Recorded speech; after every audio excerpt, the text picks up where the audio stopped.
Okay, today I want to show you a pretty cool afro-cuban rhythm called the Songo.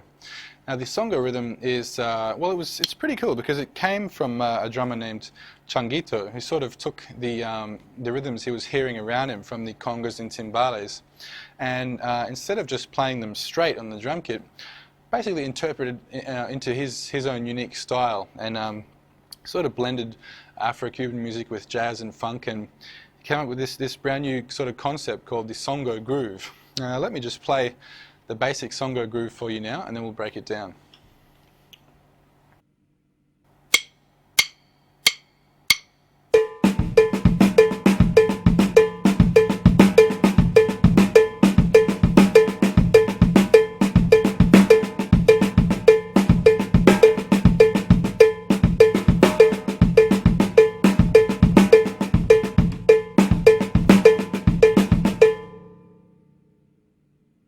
Okay, so it's a three-part groove. We've got cowbell in the right hand, snare drum in the left hand, and bass drum in the right foot, of course, if you're playing a right-handed setup.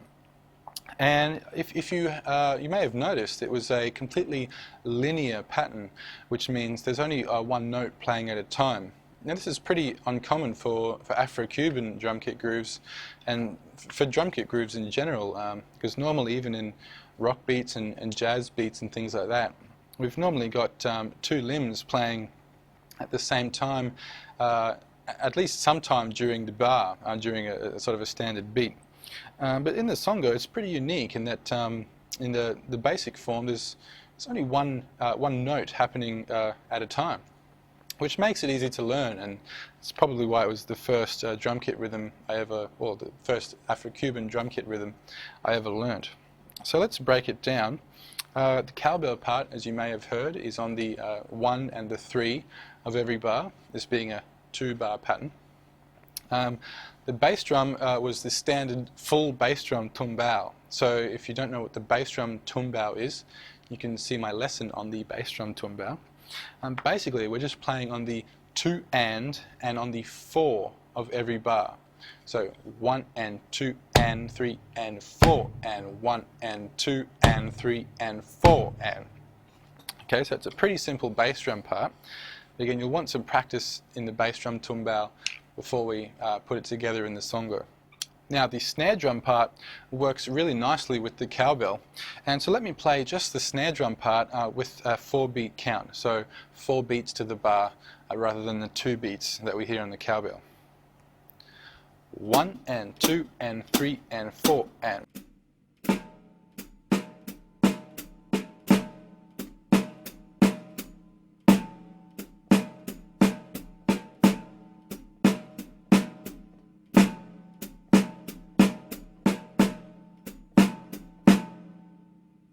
Okay, now the snare drum part has some optional accents that you can add to the groove, so let me play those now, again just with the 4-beat count and adding those accents on the snare drum.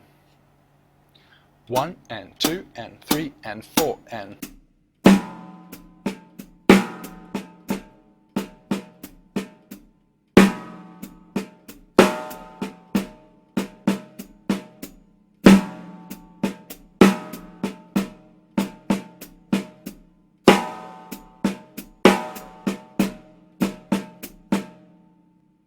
Okay, let's add the cowbell in with the snare drum groove. Again, I'll keep the accents in this time.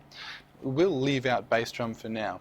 So just the 4-beat count, accented snare drum, and the cowbell on the 1 and the 3 of every bar. 1 and 2 and 3 and 4 and.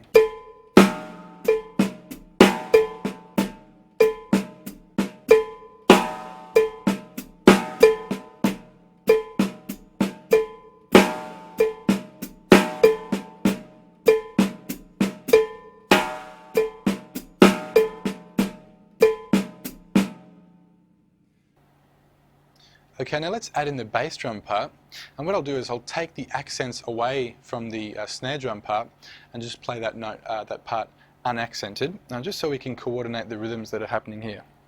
So again, cowbell on the 1 and 3, the snare drum part and the bass drum tumbao. 1 and 2 and 3 and 4 and.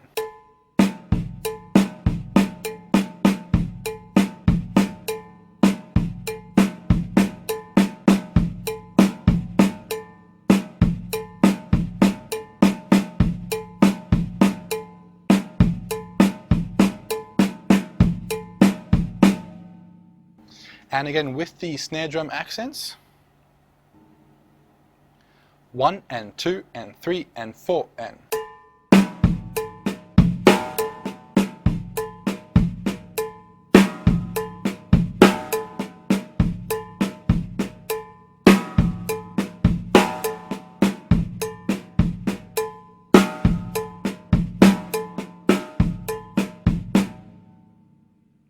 Okay, now you do have the option of taking some of those snare drum notes and moving the accents around. So there are maybe more accents or less accents in the bar. And that's something that you'll have to judge when you apply the Songo in an ensemble situation. Another option is to play a simpler bass drum Tumble part. So you might want to play what we call a light bass drum Tumble, which is to take away the second note in every bar. So again, the bass drum Tumble is falling on the 1 and 2 and the 3 and 4. So we're taking away the note that falls on the 4. So it should sound something like this, playing the light bass drum Tumble. 1 and 2 and 3 and 4 and.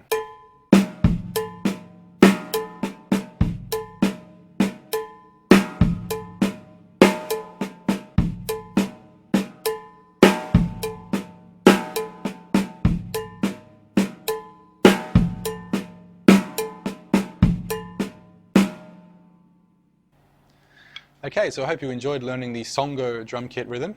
If you did, you may want to check out my other afro-cuban drumming lessons.